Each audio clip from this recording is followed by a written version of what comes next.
All right. Hey guys. So I'm going to give you a quick rundown of how I create an assignment, maybe set up your classes in Albert. Let me log out really fast so I can take you through the whole process. Yeah. Okay. So the website is actually Albert, Albert, and you'll see that on the screen I'm about to show you. .io. That's what I type in my search bar. I've actually got it bookmarked in so that it shows up at the top of my browser window. And if you need help with that, I can explain that later.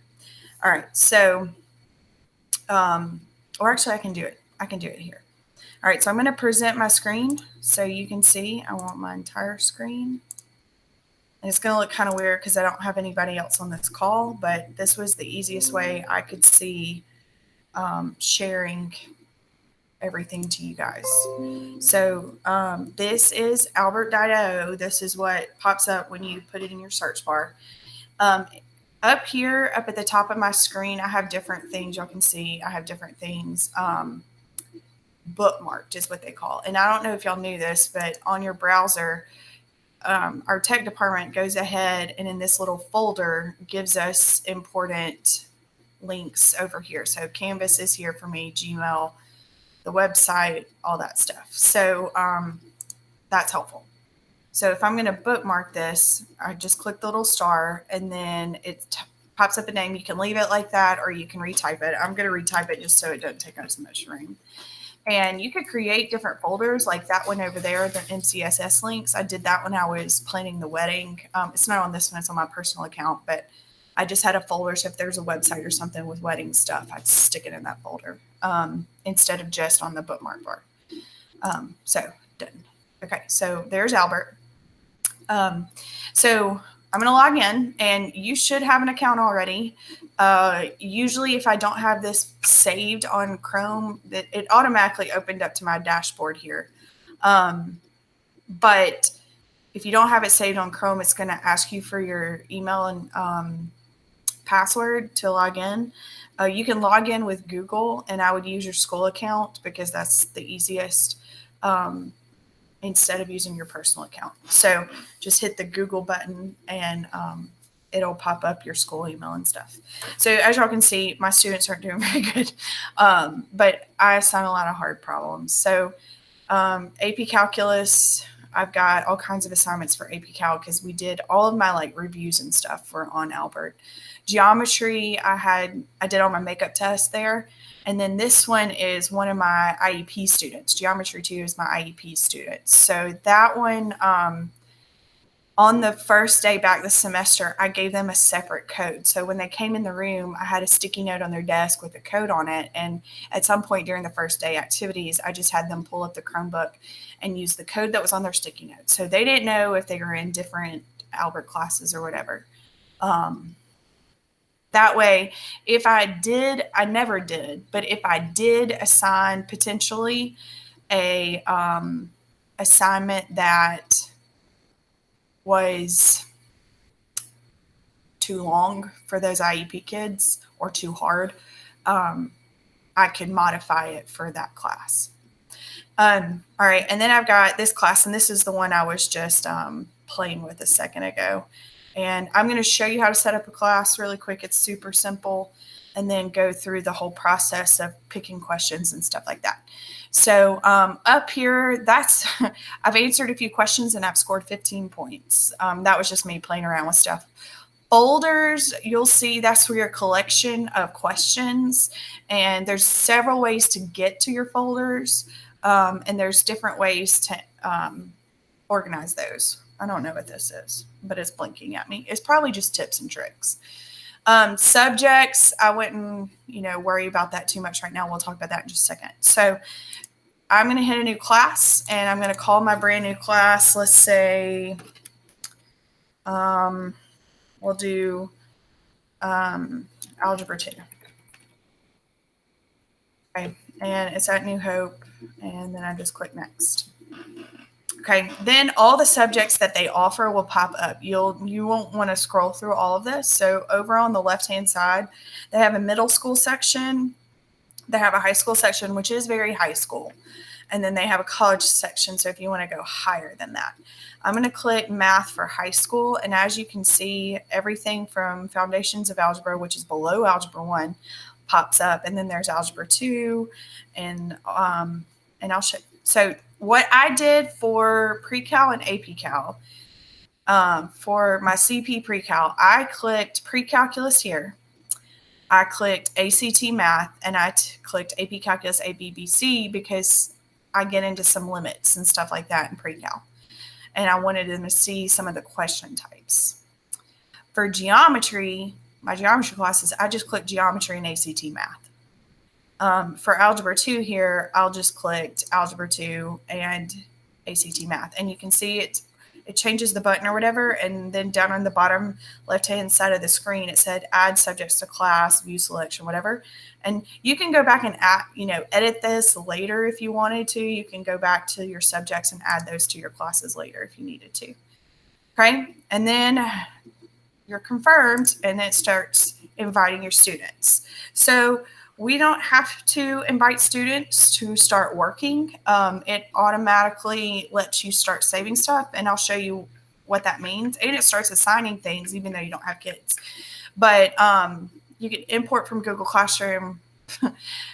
Display class code is how I would do it if I was in a classroom setting. I would just hit this button and get them to go on Albert.io and pull that link up.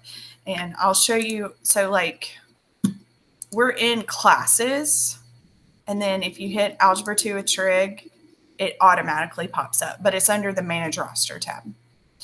And then if we had some students, they would be popped up here, and I'll show y'all what mine looks like. So if I go to AP Calculus here, my students automatically pop up.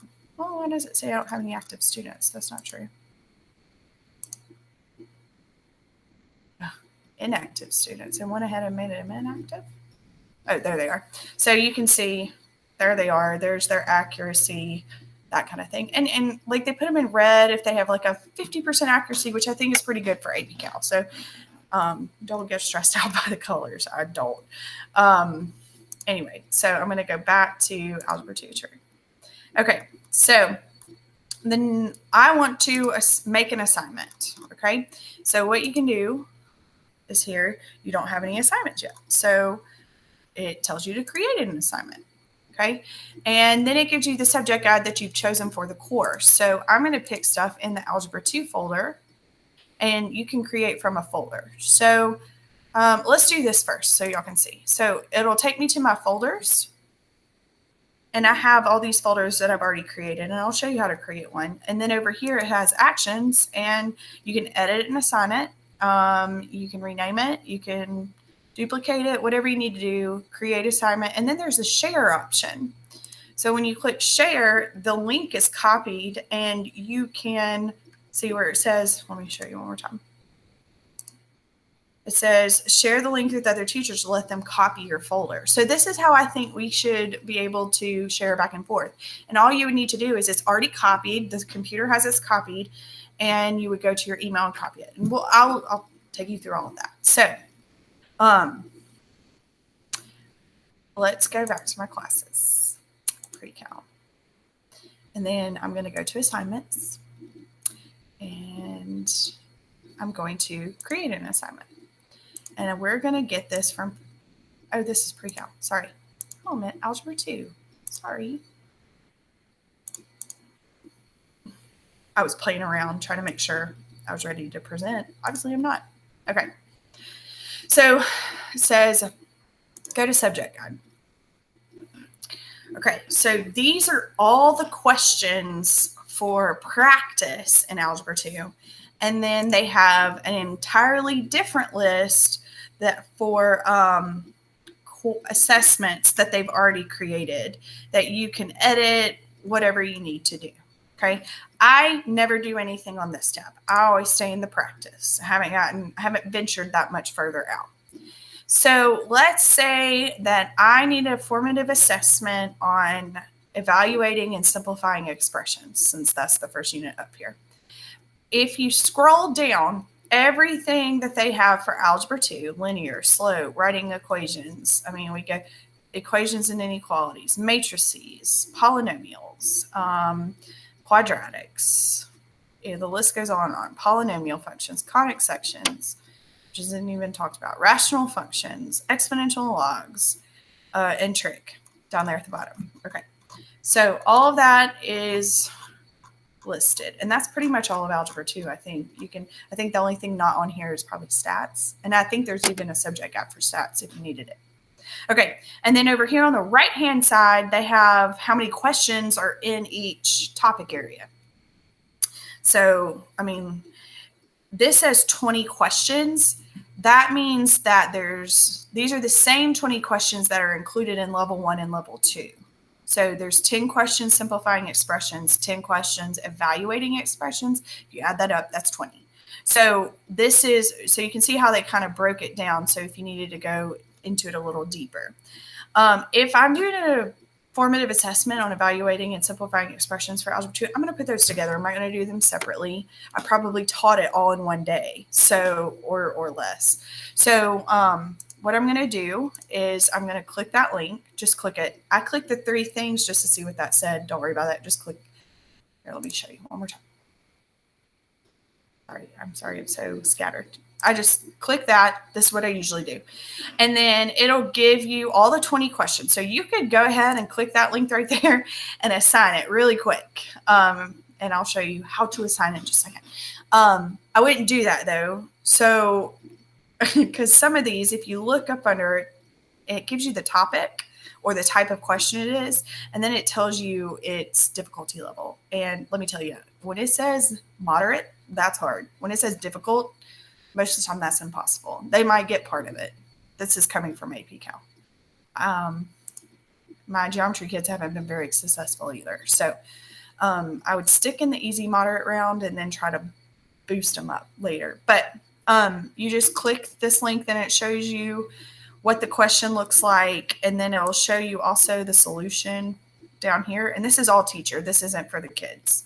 So, and you can see 78% answer this question correctly. So of the people that have answered this, 78 have answered correctly. So let's say I want to do this one because it's general.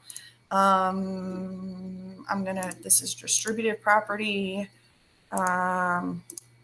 See the different question types, drop down menus. I kind of like that just because it's different. Let's see. This is plugging in and simplifying. Let's see if we can. And it took those 2 concepts and put them together. So all the easy from both of them are grouped together, all the moderate, whatever.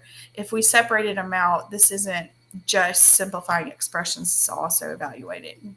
So all that's there. So there's 5 questions. I'm going to click the link that says add to folder. Okay. And you can see I could add this to some folders that I've already created. I usually just create a new one. I'm probably going to go through and delete a lot of these because they're kind of messy. So I'm going to put evaluating and simplifying expressions. And I usually I'm going to start doing this because now that I'm using multiple subjects, Algebra 2. I'll hit create. Okay. And then you've got to put it in the folder. So I click the folder that I wanted to add those 5 questions to, and you click save. And so it's saved there. It notifies you of that. Okay, and you can keep adding if you wanted to, keep looking. You can click that back button. It'll take you back to the Algebra 2 where all the questions are, and you can go pull questions and add them to the same folder. So if you wanted like a couple if you wanted to break it down a little bit more, if you wanted to evaluate absolute value expressions in the same folder. So I want to, simplifying here. And then I'm going to add to my Algebra 2 evaluating simplifying expressions folder, save. Okay. So now I've got to assign it. So I'm going to go back to my class, go to assignments, And then I'm going to create an assignment. And I see we've already gone to the subject guide. Now I'm going to go to the folder. You could also just get there by going to your folder here on this side of your screen and doing the same thing. And it's got it, you can change these settings here. So like if you've got something from a long time ago that you want to look at, or, you know, most recent usually pops up, but these little arrows up here change like number of questions. So now I'm arranging it so that the largest number of questions shows up at the top. You can see derivatives. I could not narrow down the question type. But I want right now to be this recent folder is the one I want to assign. So you'll click actions. I'm going to create an assignment. You could edit it, you could rename it, you could share it. So I'm going to create an assignment first, and I'm going to assign this. You could pick the course you want it to go to. I'm going to assign this to Algebra 2, and then notice it says assign to future enrollees. And since we don't have any students, we can't turn that off. But like here, I have all these AP Cal students I could assign it to if I wanted to, but I don't want to do that. Okay, so I'm assigning it to all the Algebra 2 kids, and then I'm going to click Next. And this is Algebra 2. And again, I label it with the course now because I'm noticing I'm getting confused. And this is evaluating, or let me know, simplifying and evaluating questions. And it's, you know, it kind of takes you through it. I'm going to start it today. And then my due date, make sure it's just after the start date. So we'll make it due on Friday. And you can pick the time. If you wanted it to have a time limit, you can make it have a time limit. I usually leave that open. If you want to allow late submissions, you can. I usually don't. If you ran a randomized question order, that's good just to keep them from cheating so bad. And show correct answers and explanations. This is why I like the practice better than the assessments, because you can give them immediate feedback. So I like to do it after each question, which is the least restrictive. That way they know how well they're doing as they're going, and it gives them the solution so that they can check their work as they go and maybe make a change on the next question if it's a similar concept. You could always do it after the assignment completion. I would do that if I have a lot of questions and I don't want them sharing their answers. And then, of course, the most restricted is after due date is passed. And then you can type in a message if you need them to have this done by a certain time. Take your time, go here to look for answers, whatever. And then you just click submit. And so this will assign it to every future enrollee. So you could go ahead and have this set up and assigned before the kids enroll in the class, and then it'll pop up on their screen when it's ready, when they get in. Okay, and then at this point, this is the link that you're going to give to the kids to do the assessment. So if you've got a Google Classroom, you connect it to Google Classroom. I just copy the link, and then I can go to my course, and I'm just going to create an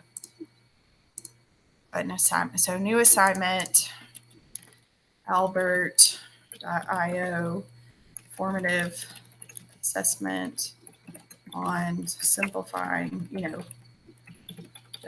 evaluating expressions. Add item. And then I'm going to edit that. And you literally, like, this is due by Saturday, May 9th at midnight. And then you can just click that link. Bam. And they can copy and paste it in their browser. I think it pops up. One way you can do that, make sure this little thing is linked to a URL, and you can actually put the link in there. Either way. And then save. I'm not going to publish it because they'll see it in geometry. And they can just click the link and go to it. This is usually how I send them anything I want them to do online, is I go ahead and link it on Canvas.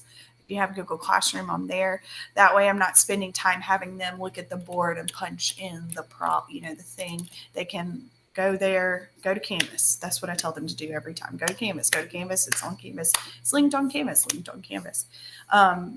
Or you can go to your email and send them an email. Today in class, so let's see, those. Now my internet decides it's going to be slow again. Okay, so today's assignment in Algebra 2. And for like at the beginning of class, you could do this as a warm-up. Complete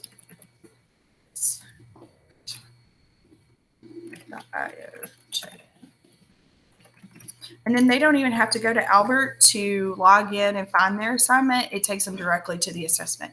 Now, if they are completely lost, you can always tell them to go to Albert.io and look for their assignment there. But this quickly gets it where they needed to go. Now, the next thing I was going to show you is how we can share these folders. So again, you can always go back to your folders this way. And if I go through, again, let's say I'm going to share this triangle congruence one that I did. I'm going to share it. It's linked. It's copied. Just going to go back to my email and we'll say triangle congruence formative assessment. And then I just click that link there. And we'll send it. I'm going to send it to myself so y'all don't get it right now. Send. Anyway, that's my personal email address. So we'll pull it up here.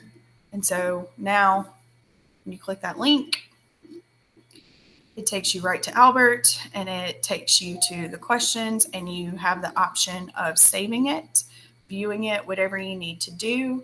And then you can, if you make any changes or have any, edits or whatever, you can send it back to them or whoever sent it to you. That way we can collaborate on the questions at the same time. And here's some stuff I like. So this is a proof. So it gives them the proof and then it asks them how many errors are in the proof and they have to type in an answer. So they don't know. There's this one was finishing a proof. And they have to pick the correct statement and justification there at the end. Which, let's see, there's also some, this was they're solving questions like this, where they have to solve multiple pieces, and then it's a drop-down menu of which one they need to pick. So, true, false, anyway, and this is what they consider difficult. Anyway, so I hope that helped. If you need a typed out set of directions, let me know. But to me, it makes the most sense with us where we are right now. I don't know why it took me to this screen. I wanted to go to my dashboard. But again, go to subjects. You can add subjects or whatever to your courses. Your classes already set up, that kind of thing. Okay. Let me know if you have any problems. I'll be happy to walk you through it over the phone too. Hope y'all have a fabulous afternoon.